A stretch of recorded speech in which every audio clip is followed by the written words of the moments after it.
नमस्कार दोस्तों। आज जो है हम बहुत ही इंटरेस्टिंग और बहुत ही इंपॉर्टेंट टॉपिक डिस्कस करेंगे, वो है acid base concept. Acid base concept के जो क्वेश्चंस होते हैं वो हर प्रकार की कॉम्पिटिटिव एग्जाम में पूछे जाते हैं, चाहे वो लोअर लेवल की हो चाहे हाई लेवल की हो। और इसको पढ़ना बहुत बहुत जरूरी है, क्योंकि इसके बिना आपकी ऑर्गेनिक केमिस्ट्री और आपकी फिजिकल केमिस्ट्री में आयनिक इक्विलिब्रियम वाला पार्ट और इलेक्ट्रोकेमिस्ट्री वाला पार्ट आगे नहीं गिर सकता। ठीक है नहीं है? तो केमिस्ट्री को आगे बढ़ाने के लिए हमें एसिड बेस कंसेप्ट को पढ़ना पड़ेगा। अब मैंने आपको बोला कि एसिड बेस कंसेप्ट क्या होता है। बेसिकली दो जगह अपने काम में आएगा। एक तो जीओसी वाले पार्ट में यूटिलाइज होता है ये, ठीक है नहीं है? जैसे कार्बोक्सिलिक एसिड जो होते हैं आपके एलिफेटिक एरोमेटिक या अदर टाइप के, उनमें किस प्रकार से एसिड की स्ट्रेंथ का डिटर्मिनेशन होगा, वो जीओसी का पार्ट आता है, ठीक है नहीं है? इसी प्रकार से एमीन्स में चले जाओ आप या नाइट्रोजन कंटेनिंग कंपाउंड्स में चले जाओ, उनमें बेसिसिटी वगैरह कैसे निकलेगी, बेसिक स्ट्रेंथ वगैरह कैसे निकलेगी, वो आपके जीओसी का पार्ट है, ठीक है नहीं है? लेकिन कनेक्ट करके ही अपन पढ़ाएंगे। सेकंड जो चीज है वो है आपका, इसका जो है रोल होता है आयनिक इक्विलिब्रियम में। किसमें होता है बेटा? आयनिक इक्विलिब्रियम में। क्यों? क्योंकि आयनिक इक्विलिब्रियम में सबसे पहले आयोनाइजेशन आएगा, ठीक है नहीं है? कि आप किसी भी इलेक्ट्रोलाइट का आयोनाइजेशन करवा रहे हो, फिर उसके बाद में उसका आयोनाइजेशन में जैसे एसिड डिसोसिएशन कांस्टेंट वगैरह हो गया, बेस डिसोसिएशन कांस्टेंट हो गया, ये कांस्टेंट वगैरह बहुत ज्यादा यूटिलाइज होते हैं। तो ये अपन बोल सकते हैं कि आयनिक इक्विलिब्रियम का पहला पार्ट है आपका acid base concept. Acid base concept में बेसिकली हमें 7 प्रकार की थ्योरियां पढ़नी होती है, ठीक है नहीं है? मैं बता देता हूँ कौन कौन सी है। पहली Arrhenius theory, acid base theory. Second है ब्रोंस्टेड-लोरी थ्योरी, ठीक है? और थर्ड है Lewis acid base theory. Fourth है सोलवेंट सिस्टम, ठीक है? फिफ्थ है आपकी लक्स फ्लड थ्योरी। और सिक्स्थ है आपकी यूसेनोइस थ्योरी। और लास्ट में आती है बहुत ही प्यारी hard soft acid base theory, ठीक है नहीं है? तो एक्चुअल में जो एसिड बेस कंसेप्ट है उसको चाहे तो अपन एक वीडियो में कंप्लीट कर दें, चाहे तो इसके अपन पार्ट्स बना के प्रोवाइड करवा सकते हैं, ठीक है नहीं है? जैसे भी सूटेबल लगेगा वैसे मैं आपको प्रोवाइड करवा दूंगा, ठीक है? तो ये जो थ्योरीज हैं वो अपने सामने हैं। Arrhenius theory, Bronsted Lowry theory, Lewis theory, solvent system आ गया, लक्स फ्लड थ्योरी आ गई, यूसेनोइस थ्योरी आ गई यहाँ पे, और HSAB प्रिंसिपल आ गया, ठीक है नहीं है? जो ऑर्गेनिक में कार्बोक्सिलिक एसिड आते हैं, कौन आते हैं बेटा? Carboxylic acid. और एमीन्स वगैरह आते हैं, उनकी एसिडिक और बेसिक स्ट्रेंथ का डिटर्मिनेशन जो है हम एरियो रूट से करते हैं। एक तरीके से क्या करते हैं? एरियो रूट। तो एरियो रूट क्या होता है ये आपको बताऊंगा मैं, ठीक है नहीं है? आपको बताऊंगा, डिटेल से समझेंगे, क्योंकि ब्रोंस्टेड-लोरी थ्योरी अपन को पढ़ना बहुत जरूरी है। दूसरी चीज यहाँ पे दो चीजें और पढ़नी है, क्योंकि जो एरोमेटिक कार्बोक्सिलिक एसिड होते हैं, एरोमेटिक एमीन्स होती हैं, उनमें 2 इफेक्ट और लगते हैं, और तो और सारे इफेक्ट, वो भी डिटेल से अपन को पढ़ना जरूरी है। बाकी की जो थ्योरीज हैं वो इनऑर्गेनिक एसिड और बेस के लिए एक तरीके से, ठीक है कि नहीं? इनऑर्गेनिक एसिड और बेस के लिए, इसलिए उनका जो है महत्व अलग है। ब्रोंस्टेड-लोरी थ्योरी बेसिकली किसके लिए है? आपकी ऑर्गेनिक एसिड और बेस के लिए, बेसिकली ब्रोंस्टेड-लोरी थ्योरी, ठीक है नहीं है? तो ये अपने लिए इंपॉर्टेंट है, बाकी सारी थ्योरीज भी अपने लिए इंपॉर्टेंट है। लुईस थ्योरी में आपको पता ही है इलेक्ट्रोफाइल और न्यूक्लियोफाइल आ जाते हैं, ठीक है नहीं है? तो ये भी ऑर्गेनिक पॉइंट ऑफ व्यू से आपकी इंपॉर्टेंट होती है। साथ में यहाँ पे जो चीज है, जैसे ब्रोंस्टेड थ्योरी की आपको समझाएगी न्यूक्लियोफिलिसिटी, ठीक है? न्यूक्लियोफिलिसिटी और बेसिसिटी में अंतर। इसमें न्यूक्लियोफिलिसिटी और बेसिसिटी में अंतर। न्यूक्लियोफिलिसिटी और बेसिसिटी में जो डिफरेंस समझाएगी वो कौन सी थ्योरी समझाएगी? ब्रोंस्टेड-लोरी और लिवाइस थ्योरी मिलकर समझाएंगी, ठीक है नहीं है? क्योंकि एक तो क्या है, न्यूक्लियोफिलिसिटी जो है लिवाइस बेसिसिटी है, और ब्रोंस्टेड-लोरी जो बेसिसिटी है वो एक्चुअल में बेसिसिटी है, ठीक है नहीं है? तो इनको बड़ी डिटेल से अपन को करना है, 1 बाय 1 करना है अपन को। तो स्टार्ट करते हैं अपन आर्रेनियस थ्योरी से, चले? तो आर्रेनियस एसिड बेस थ्योरी क्या बोलती है? आर्रेनियस एसिड बेस थ्योरी को अपन बोलते हैं वाटर आयन सिस्टम, ठीक है नहीं? एक्चुअल में क्या होता है, आर्रेनियस ने क्या कहा कि any substance which can ionize into water, and can give H+ ion known as acid. क्या काम है कि ऐसा कोई भी पदार्थ जो वाटर में डिसोल्व करने के बाद आयोनाइज होता है और H+ आयन देता है, ठीक है नहीं है, वो क्या कहलाएगा आपका एसिड कहलाएगा, ठीक है नहीं है। तो एसिड को अपन H+ को अपन हाइड्रोजन भी बोलते हैं, वैसे हाइड्रोजन आयन भी बोलते हैं, दोनों वर्ड अपन यूज में लेते हैं, ठीक है। H3O+ भी बनता है क्योंकि वाटर में बेसिकली H+ की बजाय क्या पाया जाता है आपका हाइड्रोनियम आयन पाया जाता है, ठीक है नहीं, इसको ऑक्सोनियम आयन भी बोलते हैं, कोई दिक्कत, ठीक है। तो ये तो हो गई बात एसिड की। नेक्स्ट है बेस, क्या है वो सुनना आप। Base is the any substance which can dissociate or ionize into water and can give OH ion, ठीक है नहीं है, यानी कि बेस वो सब्सटेंस है जो वाटर में घुलेगा, घुलने पर आयनाइज होगा और लास्ट में जाके क्या देगा आपको OH आयन। बीच में क्या हो रहा है अपन को कोई मतलब नहीं है, अपन को लास्ट से मतलब है, ठीक है नहीं है। अब ये जो आर्हेनियस एसिड बेस थ्योरी है ये केवल जो सोलवेंट लिया गया है, यहाँ पे केवल वाटर लिया गया है, इसका मतलब जो सब्सटेंस वाटर में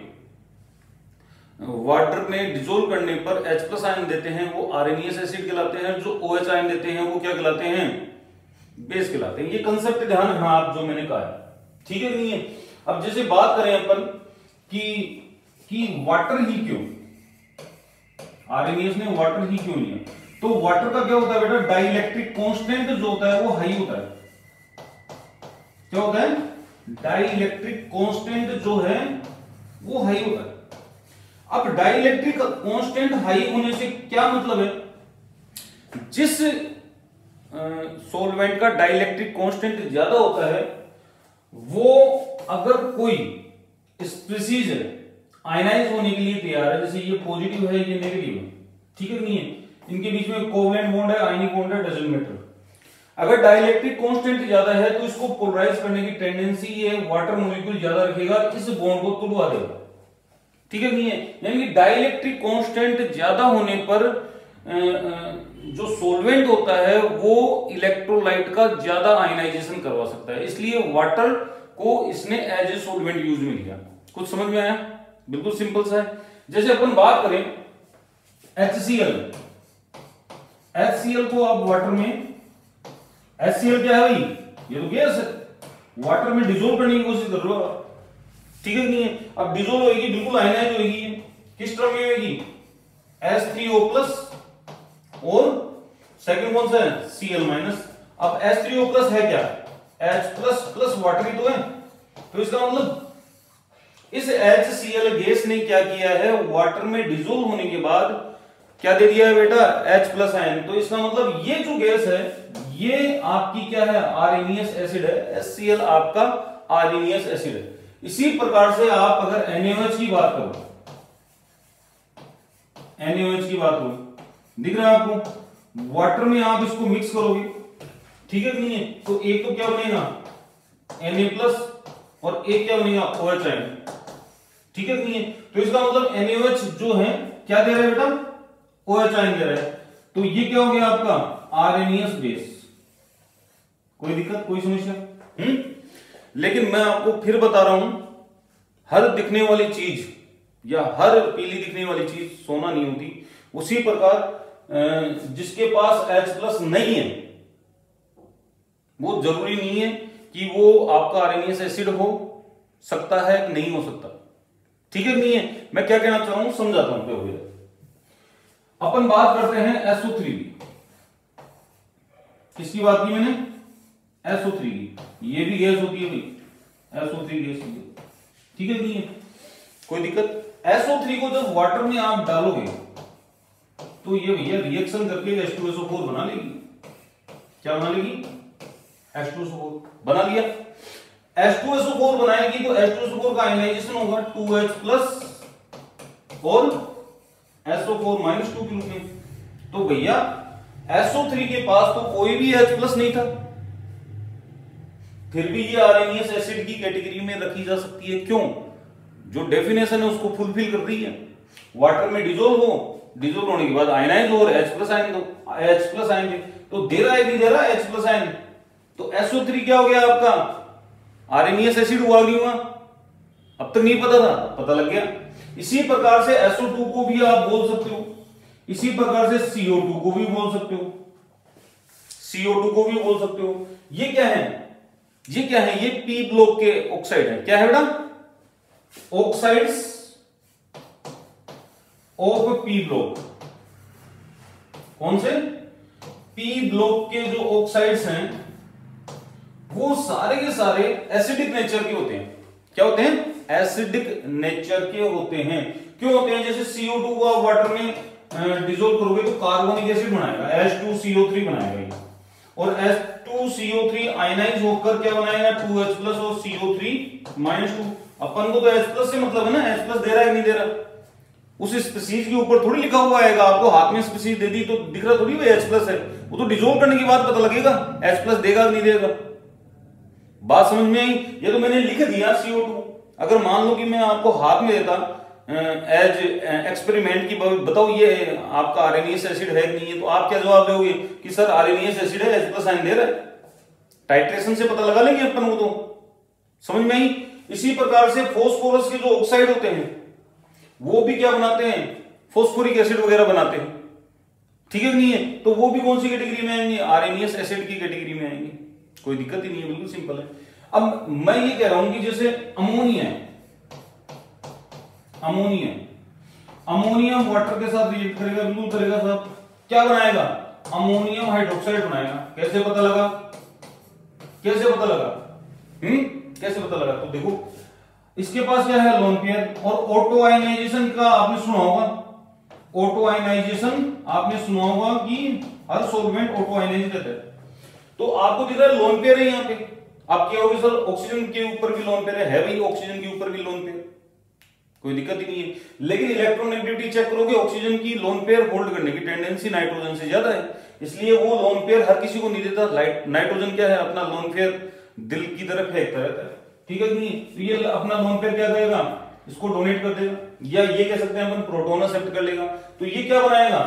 ये बनाएगा जो ये आगे जाके आयनाइज होगा, एक तो अमोनियम आयन और एक OH- आयन। तो बताओ अमोनिया ये आपका आर्सेनियस बेस है कि नहीं है? वाटर में डालो, वाटर में डाल दी, क्या आ रहा है? OH ion. ठीक है नहीं है? इसी प्रकार से अपन बात कर सकते हैं MgO की, मैग्नीज ऑक्साइड या कैल्शियम ऑक्साइड की बात कर लो। ठीक है नहीं है? या Na2 की बात कर लेना। आप किसकी बात कर सकते हो? Na2 की, NaO2 की। एक को समझा देता हूं, बाकी का आप कर सकते हो आराम से। ठीक है नहीं है? जब इसकी रिएक्शन अपन वाटर के साथ करवाते हैं, सोचना एक बार, करवा दी वाटर के साथ, तो वाटर के साथ रिएक्शन अपन करवाएंगे, वाटर में इसको डाल दिया, सॉलिड फॉर्म में आता है, कैल्शियम ऑक्साइड व्हाइट कलर का होता है, पता है, बताने की जरूरत नहीं है। ठीक है नहीं है? जैसे ही वाटर में डालेंगे, वाटर में डालने पर ये क्या बनाएगा? ये बनाएगा कैल्शियम हाइड्रोक्साइड, बना दिया। अब कैल्शियम हाइड्रोक्साइड एक क्या है? बेसिक नेचर का है, तो कितने OH आयन देगा? 2 OH आयन देगा। दे रहा है कि नहीं दे रहा? इसका मतलब कैल्शियम ऑक्साइड भी आर्सेनियस बेस है। आप समझो इसको। क्यों? क्योंकि डेफिनेशन को फुलफिल कर रहा है। वो सारी स्पीशीज जो आर्सेनियस की डेफिनेशन को फुलफिल करेगी वो आर्सेनियस एसिड और बेस कहलाएगी। यही तो कह रहा हूं मैं। सही है? बिल्कुल सिंपल है। तो ये सारे के सारे क्या है आपके? ये देखो, ये सेकंड ए का है, यानी कि एल्कली अर्थ मेटल है ये। ठीक है नहीं है? और ये क्या है? एल्कली मेटल है। तो ये एल्कली मेटल के जो ऑक्साइड होते हैं, ये सारे ऑक्साइड और हाइड्रोक्साइड कैसे नेचर के होते हैं? बेसिक नेचर के होते हैं। क्यों होते हैं बेसिक नेचर? पता लग गया, बताने की जरूरत नहीं है। ठीक है कि नहीं है? अब चलेंगे अपन की आर्सेनियस की जो थ्योरी है वो बेसिकली हमारे कहां काम में आती है। तो पहली चीज पी ब्लॉक के ऑक्साइड की एसिडिक नेचर समझाने के काम में आ गई आपकी। दूसरी जो फर्स्ट ए जो एस ब्लॉक के एलिमेंट है उनके ऑक्साइड की और हाइड्रोक्साइड की बेसिसिटी को एक्सप्लेन कर रही है ये कहीं ना कहीं। ठीक है नहीं है? फिर ध्यान रखोगे आप कि अपने पास दो वर्ड आते हैं। एक तो आता है basicity,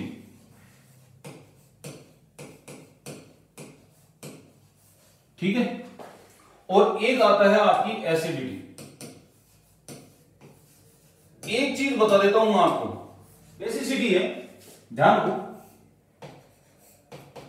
basicity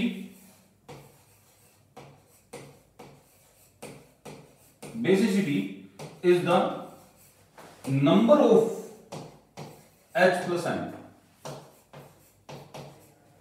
which given by an acid in aqueous solution। क्या कहा मैंने, बेसिसिटी जो है वो एसिड की होती है, ठीक है नहीं है, फिर भी अपन यूज में लेते हैं बेसिसिटी को बेसिक स्ट्रेंथ के साथ जोड़ देते हैं अपन, ठीक है। तो ये क्या है, number of H plus ion कि वो एक्वस सॉल्यूशन में कितने H प्लस आयन देगा, एक देगा तो उसकी बेसिसिटी एक है, तो उसको अपन बोलेंगे मोनो बेसिक एसिड। अगर वो 2 H प्लस आयन दे रहा है तो उसको बोलेंगे डाई बेसिक एसिड, ठीक है नहीं। अगर 3 H प्लस आयन दे रहा है तो उसको अपन क्या बोलेंगे, ट्राई बेसिक एसिड, ठीक है नहीं है। इसी प्रकार से एसिडिटी क्या है, एसिडिटी सेम स्टेटमेंट रहेगा, acidity is the number of OH ion, ठीक है, which given by a base in aqueous solution. वही कंसेप्ट है, नया तो है ही, ठीक है नहीं है। तो पहले बेसिसिटी को जस्टिफाई कर लेते हैं, फिर एसिडिटी के ऊपर आ जाएंगे। तो देखो जब HCl को हम आयनाइज करवाते हैं तो ये एक H प्लस ही देता है, तो इसकी बेसिसिटी जो है, इसकी जो बेसिसिटी है वो बेसिसिटी इसकी कितनी होगी, 0.1, और इसको अपन क्या बोलेंगे, मोनो बेसिक एसिड। ये छोटी छोटी टर्मिनोलॉजी है जो आयनिक इक्विलिब्रियम में बोली जाती है, काय में बोली जाती है, आयनिक इक्विलिब्रियम में, कि मोनो बेसिक एसिड है, डाई बेसिक एसिड है। तो वहां पे दिमाग आपका चलना चाहिए, आप सोचोगे सर एसिड के साथ बेसिक क्या जोड़ दिया, ये क्या लफड़ा है, तो ये टर्मिनोलॉजी अपन को पता होनी चाहिए। HCl हुआ, HI हुआ, HBr हुआ, HF हुआ, ये सब क्या है आपके मोनो बेसिक। H2SO4 ये कितने H प्लस देगा भाई, 2 H प्लस, तो इसकी बेसिसिटी कितनी होगी, 0.2। इसको अपन क्या बोलेंगे, डाई बेसिक एसिड, क्या बोलेंगे, डाई बेसिक एसिड। HClO4 कैसा है बताओ, देखिए मोनो बेसिक है, कर लोगे आराम से। H2CO3 क्या है, डाई बेसिक है, 2 H प्लस देगा। एसिटिक एसिड क्या है, 1 H प्लस देगा। क्लियर है, कोई दिक्कत। अब जो है मैं बताने जा रहा हूं वो समझने की कोशिश करना, समझने की कोशिश करना कि अपने पास जो है एक तो है H3PO4, एक है H3PO3, एक है H3PO2। बहुत सारे स्टूडेंटों को पता है कि number of H plus ion कितने निकलेंगे, लेकिन बहुत सारे ऐसे स्टूडेंट हैं जिनको नहीं पता, भूल जाते हैं, क्योंकि अपना हार्ड डिस्क ऐसी है, ज्यादा लोड आया दिमाग के ऊपर और क्रैश होने लग जाती है, होती है नहीं होती, तो भूल जाते हैं कई बार। इसकी जो बेसिसिटी है वो 3 है, इसकी 2 है और इसकी 1 है। तो ये ट्राई बेसिक एसिड हो गया, कैसा हो गया, ट्राई बेसिक एसिड, और ये डाई बेसिक और ये मोनो बेसिक। अब इसका चक्कर क्या है, ऐसा क्यों हुआ, इसका चक्कर क्या है, ऐसा क्यों हुआ, तो वो समझने की कोशिश करना। ये जो है इन तीनों में एक चीज कॉमन है, ये वाला बॉन्ड, तीनों की स्ट्रक्चर बनाऊंगा मैं, ये चीज क्या है, कॉमन है, कोई दिक्कत। सबसे पहले हमें इस बॉन्ड के अलावा, फॉस्फोरस ऑक्सीजन बॉन्ड के अलावा जितने ऑक्सीजन बच गए हैं वो डायरेक्टली जोड़ने हैं। यहां पे कितने बचे, 3, जोड़ दिए 3। यहां पे कितने बचे, देखो इधर, यहां पे 2 बचे, यहां पे कितना बचा, 1 ही बचा। अब हमें क्या करना है, अब हमें करना है कि जो ऑक्सीजन जोड़े हैं उनके ऊपर H जोड़ो, अगर H बच जाता है तो उसको डायरेक्ट फॉस्फोरस से जोड़ दो, ठीक है नहीं है। तो यहां पे ऊपर वाले में 3 H थे, पूरे के पूरे गए, खत्म। और यहां पे क्या है भाई, यहां पे आप देखोगे एक H एक्स्ट्रा बच गया, तो उसको कहां जोड़ेंगे अपन, फॉस्फोरस के ऊपर। और यहां पे एक H देंगे और 2 H आपके एक्स्ट्रा बच गए, दिख रहे नहीं दिख रहे, वो दोनों फॉस्फोरस के ऊपर। तो कौन सा H प्लस के रूप में बाहर आएगा, कौन सा H प्लस के रूप में बाहर आएगा, वो जो हाई इलेक्ट्रोनेगेटिव एटम से जुड़ा हुआ होगा। और हाई इलेक्ट्रोनेगेटिव एटम या इलेक्ट्रोनेगेटिविटी का डिफरेंस होना चाहिए, तो इसकी इलेक्ट्रोनेगेटिविटी 3.5 है, इसकी 2.1 है। तो एक तो ये आ गया, एक ये आ गया, ये आ गया। इसका मतलब ये हो गया कि ये जब आयनाइज होगा तो ये 3 H प्लस और फॉस्फेट आयन बनाएगा, PO4-3। तो इसकी बेसिसिटी कितनी हो गई? 3 बेसिसिटी हो गई, यानी ट्राई बेसिक एसिड है ये, ठीक है नहीं है? अब इसमें से केवल ये 2 ही तो निकलेंगे। जब इसको आयनाइज करवाओगे तो 2H+ और HPO3-2 ये बाहर निकलेगा। अब आप क्या होगी सर ये क्यों निकला? ये इसकी इलेक्ट्रोनेगेटिविटी और इसकी इलेक्ट्रोनेगेटिविटी क्या हो गई? इक्वल हो गई। ये प्योर कोवलेंट बॉन्ड बन गया। प्योर कोवलेंट बॉन्ड को आप चाहकर भी पोलराइज नहीं करवा सकते, या तो थोड़ा सा आप ये बोल सकते हो कि इसको आयनाइज नहीं करवा सकते, ठीक है नहीं है? इसका मतलब ये H+ आयन के रूप में नहीं जाएगा। यही कंसेप्ट यहां लग जाएगा कि ये दोनों नहीं निकलेंगे, ये वाला निकलेगा। तो इसका आयनाइजेशन किस प्रकार से होगा? H+ H2PO2- के रूप में, ये ध्यान रखना। और अगर पूछे कि भाई एसिडिक स्ट्रेंथ जो है, या एसिडिक स्ट्रेंथ इन तीनों में से किसकी ज्यादा होती है? एसिडिक स्ट्रेंथ तीनों में से किसकी ज्यादा होती है? तो आपका दिमाग कहां चलेगा? Sir 3H+ ion, number of H+ ion ज्यादा हो जाएंगे तो कोई दिक्कत। और यहाँ पे 2 है, यहाँ पे 1 है, तो सबसे ज्यादा एसिडिक ये होना चाहिए। नहीं भैया, एसिडिक सबसे ज्यादा ये होता है। इसका लॉजिक समझाऊंगा मैं आपको, दोबारा से डायग्राम बनाऊंगा, ठीक है नहीं है? तो एसिडिक स्ट्रेंथ का ऑर्डर जो है, एसिडिक स्ट्रेंथ का ऑर्डर वो ये चलेगा आपका। H3PO3 की एसिडिक स्ट्रेंथ कम होती है, H3PO3 की फिर कम होगी, फिर ज्यादा होगी, और सबसे ज्यादा होती है H3PO4 की, PO2 की। क्लियर है? इसको कैसे समझेंगे? इसको समझेंगे अपन, देखो आप समझने की कोशिश करना कि फॉस्फोरस डबल बॉन्ड O ये तो कॉमन है, क्या है? कॉमन है, ठीक है? इसमें भी अपन ये कहेंगे कि ये चीज कॉमन है, ठीक है? ऑक्सीजन को मैं एक को कॉमन रख रहा हूं। इसी प्रकार इसमें देखेंगे लास्ट वाले में। देखो आप, मैंने क्या किया है, इनके H+ आयन को बाहर निकाल दिया, और यहां पे कौन सा चार्ज लेके आ गया? Negative charge. कौन सा चार्ज लेके आ गया? Negative charge. एरियो रूट, क्या भाई? एरियो रूट। एटॉमिक लेवल पर तो ये सारे ऑक्सीजन पे, ठीक है नहीं है? फिर आती है रेजोनेंस की बात करते हैं अपन। एरियो रूट लगा रहा हूं मैं, ठीक है नहीं है? तो मेरे को कहीं जहां पे रेजोनेंस ऐसा मिलेगा कि ये पूरी तरह क्या हो जाए, बढ़िया तरीके से रेजोनेंस शो करे, ठीक है नहीं है? तो वो ज्यादा स्टेबलाइज होगा। तो देखो यहां पे रेजोनेंस आराम से हो रहा है। आप कहोगे सर इनमें क्या दिक्कत है? इनमें भी आराम से हो रहा है। नहीं, देखो इधर ये रेजोनेंस हो रहा है, होने दो, लेकिन इस ऑक्सीजन का lone pair abnormal resonance show कर रहा है। क्या शो कर रहा है? Abnormal resonance. और जो एबनॉर्मल रेजोनेंस हो रहा है वो क्या कर रहा है बेटा? देखो अलग पेन से लिख देता हूं एबनॉर्मल रेजोनेंस को। एबनॉर्मल रेजोनेंस को मैं अलग पेन से लिख देता हूं। देखो आप गौर से समझना, एबनॉर्मल, ये एबनॉर्मल रेजोनेंस हो रहा है, ये वाला। तो इसने क्या किया है, जो मेन रेजोनेंस हो रहा था उसका रेजोनेटिंग स्ट्रक्चर्स में कंट्रीब्यूशन को कम कर दिया। और यहां पे कितनी एबनॉर्मलिटी आएगी? यहां पे डबल एबनॉर्मलिटी आएगी। देखो तो आपका मेन रेजोनेंस जो हो रहा है, कौन सा मेन रेजोनेंस जो हो रहा है, ये वाला रेजोनेंस, वो ये एबनॉर्मल रेजोनेंस होने नहीं देगा, नहीं होने देगा।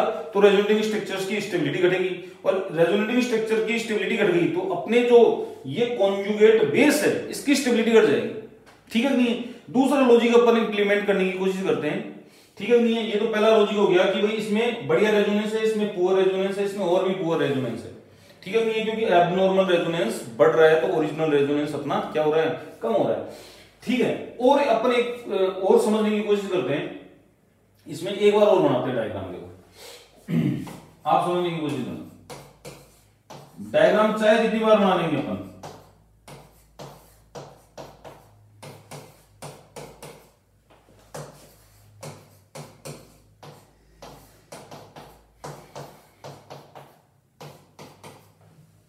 आप समझने की कोशिश करना बेटा। बहुत बढ़िया एग्जांपल सेट करूंगा इसके ऊपर।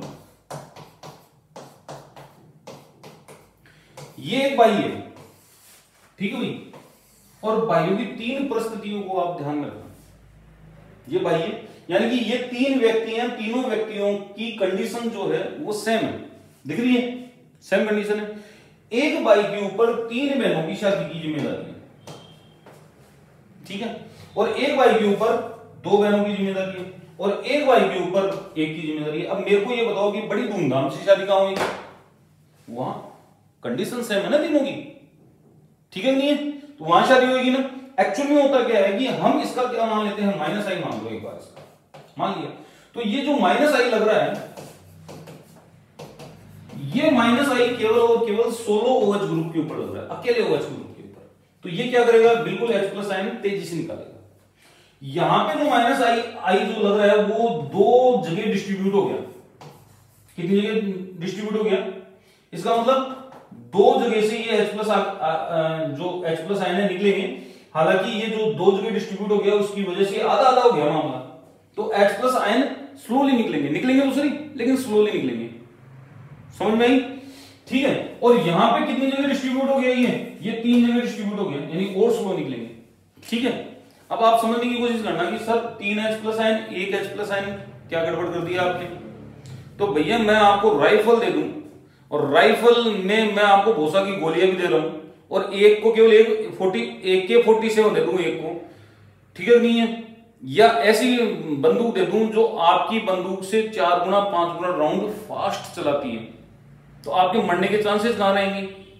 बताने की जरूरत ही नहीं है। इसलिए इसकी एसिडिक स्ट्रेंथ जो होती है वो और फास्फोरस ऑक्सी एसिडों की कंपैरिजन में क्या होती है बेटा? ज्यादा होती है। इसलिए थोड़ा सा फोकस में रखना, कर लोगे आराम से। तो बेसिसिटी का कंसेप्ट समझ में आया कि बेसिसिटी किसकी कितनी है, कौन मोनोबेसिक कहलाता है, कौन डाइबेसिक कहलाता है, कौन ट्राइबेसिक कहलाता है, कोई दिक्कत ही नहीं है, कर सकते हो आराम से, ठीक है नहीं है? नेक्स्ट है वो अपना कंसेप्ट है बेटा एसिडिटी का। तो एसिडिटी में अपन ने कंसेप्ट सीख लिया, बताने की जरूरत ही नहीं है। तो अपन यहां बात करेंगे जैसे NaOH, KOH, MgOH ट्वाइस है, ठीक है, कैल्शियम OH ट्वाइस है, लैंथेनम हाइड्रोक्साइड है, ठीक है। अगर आप बात करो कि ये H प्लस क्या देगा, OH आयन एक ही देगा, ठीक है कि नहीं है? तो ये बेस की है तो अपन इसको क्या बोलेंगे, एसिडिटी बोलेंगे। क्या बोलेंगे बेटा? एसिडिटी बोलेंगे, ठीक है कि नहीं है? और इसको क्या बोलेंगे अपन? Mono acidic base. क्या बोलेंगे बेटा? Mono acidic base. किसको बोलेंगे? NaOH को बोलेंगे। इसी प्रकार से KOH की भी यही है। यहां पे देखोगे आप 2 है, यहां पे भी आपकी 2 है, और यहां पे कितना है? 3। तो इन दोनों को तो अपन क्या बोलेंगे? डाइएसिडिक। क्या बोलेंगे? डाइएसिडिक। और इसको क्या बोलेंगे अपन? इसको अपन बोलेंगे ट्राइएसिडिक, ट्राइएसिडिक बेस, ठीक है भाई? कोई दिक्कत? कर सकते हो आराम से, बिल्कुल इजी, ठीक है नहीं? बिल्कुल इजी है। तो हमने बेसिकली क्या सीखा यहाँ पे? एसिडिटी और बेसिसिटी का कंसेप्ट सीखा कि एसिडिटी तो एसिड की होती है और बेसिसिटी बेस की होती है। नंबर ऑफ H प्लस और OH आयन की, नंबर ऑफ H प्लस और OH आयन है, और कुछ भी नहीं है इसके अलावा, ठीक है नहीं है? फिर आर्हेनियस ने ही आपके Ka का कंसेप्ट लेके आया था, ठीक है, और Kb का कंसेप्ट लेके आया था। क्या है K और Kb? ये कहलाता है बेटा एसिड डिसोसिएशन कांस्टेंट। क्या है? Acid dissociation constant. और ये क्या है? ये है बेस डिसोसिएशन कांस्टेंट। क्या है? Base dissociation constant. कोई दिक्कत? और कहां से आया? तो जब किसी एसिड को आप आयनाइज करवाते हो, मान लो कि ये एसिड है आपका और इसको आयनाइज करवा रहे हो आप, तो H प्लस और A माइनस के रूप में ये आयनाइज होगा, ठीक है नहीं है? तो यहां पे जो डिसोसिएशन कांस्टेंट होता है वो क्या आएगा आपका? Acid dissociation constant. और एसिड डिसोसिएशन कांस्टेंट जो है आप सीधे सीधे देख रहे हो कि Ka is proportional to H plus की कंसंट्रेशन। कुछ समझ में आया? यानी कि जहां पे H प्लस आयन की कंसंट्रेशन ज्यादा होगी उसका क्या ज्यादा होगा बेटा? उसका क्या ज्यादा होगा? एसिड डिसोसिएशन कांस्टेंट ज्यादा होगा। इसी प्रकार से आप बेस डिसोसिएशन कांस्टेंट की बात कर सकते हो, BOH, ठीक है नहीं, B प्लस और OH माइनस, ठीक है भाई। तो ये क्या आ जाएगा, KB, क्या आ जाएगा, KB आ जाएगा। और KB जब आएगा तो ये B प्लस की कंसंट्रेशन और OH आयन की कंसंट्रेशन, साथ में है BOH आयन की कंसंट्रेशन। तो आप चेक कर रहे हो, आप चेक कर रहे हो, क्या कर रहे हो, आप चेक कर रहे हो कि KB जो है वो प्रोपोर्शनल है OH आयन की कंसंट्रेशन के ऊपर, ठीक है नहीं है। तो इस प्रकार से अपन एसिड बेस की बात कर सकते हैं, एसिड बेस डिसोसिएशन कांस्टेंट की बात कर सकते हैं। अब देखो आर्नियस ने और क्या बोला, आर्नियस ने बोला कि आपकी जो एसिडिक स्ट्रेंथ है, ये पूरा कंसेप्ट उतार लेना भाई, बहुत काम की चीज है, बार बार नहीं बताऊंगा मैं, ठीक है। एसिडिक स्ट्रेंथ है वो किसके प्रोपोर्शनल है भाई, के और के महाशय खुद किसके प्रोपोर्शनल है, H प्लस की। यानी कि एसिडिक स्ट्रेंथ किसके प्रोपोर्शनल हो गई आपकी, H आयन कंसंट्रेशन के प्रोपोर्शनल है। यानी जितना ज्यादा एसिड डिसोसिएट होएगा उस एसिड की एसिडिक स्ट्रेंथ अपन उतनी ही मानेंगे, ठीक है कि नहीं है। इसी आधार पे इसने वीक एसिड और स्ट्रॉन्ग एसिड का कंसेप्ट भी बताया था, वीक एसिड और स्ट्रॉन्ग एसिड का भी कंसेप्ट बताया था, ठीक है। पर्टिकुलर वैल्यू तक आपका क्या माना जाएगा, पर्टिकुलर के वैल्यू तक आपका स्ट्रॉन्ग एसिड माना जाएगा, उसके बाद पर्टिकुलर वैल्यू तक आपका वीक एसिड माना जाएगा, ठीक है नहीं है। अपन को याद नहीं रखनी वैल्यू वगैरह, ठीक है, क्योंकि काम तो आती नहीं है। अब जब इसका अपन क्या लेंगे बेटा, नेगेटिव लॉग, किसका, के का। तो के का नेगेटिव लॉग क्या होता है बेटा, देखो इधर ऐसे कर लेते हैं, पहले ये समझ लेते हैं pH. Negative log of H ion concentration क्या होता है, negative log of H ion concentration होता है बेटा पीएच, क्या होता है, पीएच। तो इसको ऐसे भी लिख सकते हैं कि अपन समझने की कोशिश करना, इसको ऐसे भी लिख सकते हैं कि log of H ion concentration equal to 1/pH लिख सकते हैं। क्यों, क्योंकि इसको मैंने डिवाइड में ले लिया तो आपका क्या हो गया, साइन आपका हट गया। तो यहां पे अपन बोल सकते हैं इस proportional to log of H ion concentration, ठीक है। लॉग आयन की एच आयन की जो कंसंट्रेशन उसका लॉग अपना, और पीएच के इनवर्सली प्रोपोर्शनल है, क्या है बेटा, पीएच के इनवर्सली प्रोपोर्शनल। इसी प्रकार से अपन बोल सकते हैं log of K is inversely proportional to pK। कोई भी एसिड और बेस अपने pKa और pKb वैल्यू से जाना जाता है, समझ में आई मैं क्या कह रहा हूं। कोई भी एसिड और बेस स्ट्रॉन्ग है, वीक है, या रिलेटिव एसिडिक स्ट्रेंथ क्या होगी उनकी, वो किससे दिया जाता है बेटा, pKa वैल्यू से दिया जाता है, ठीक है। तो हमें पता तो होना चाहिए ना, कम से कम एसिडिक स्ट्रेंथ अपन निकालने तो pKa का ऑर्डर पूछ ले तो वो बता तो सकते हैं ना अपन कि pKa का ऑर्डर क्या होगा, ठीक है नहीं है। तो इसके अपोजिट मामला, इसके अपोजिट मामला जो है अपन किसका बोल सकते हैं बेटा, Kb के सेंस में बोल सकते हैं, 1/log Kb बोल दिया, और pKb यानी कि एसिडिक स्ट्रेंथ जो है pKb के प्रोपोर्शनल होगी, ये समझ में आया, ठीक है। इसी प्रकार से आप OH आयन के रेस्पेक्ट में बोल सकते हो, अपोजिट चलना है आपको, OH आयन कंसंट्रेशन, ठीक है नहीं, inversely proportional to 1/log of OH ion concentration, ठीक है नहीं है, और इज प्रोपोर्शनल टू POH, कोई डाउट। तो ये कंसेप्ट जो है बेसिक अपन को आना चाहिए। इसी प्रकार से बेसिक स्ट्रेंथ का है, सेम कंसेप्ट है किसका कंसेप्ट है, बेसिक स्ट्रेंथ है, हाँ ठीक है भाई। तो बेसिक स्ट्रेंथ जो होती है वो किसके प्रोपोर्शनल होती है, Kb के, ठीक है।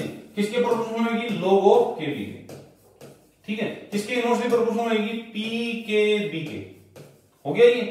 इसी प्रकार से किसके प्रोपोर्शनल होगी, OH आयन कंसंट्रेशन की, किसके प्रोपोर्शनल होगी, log of OH ion concentration, और किसकी इनवर्सली प्रोपोर्शनल होगी, POH की।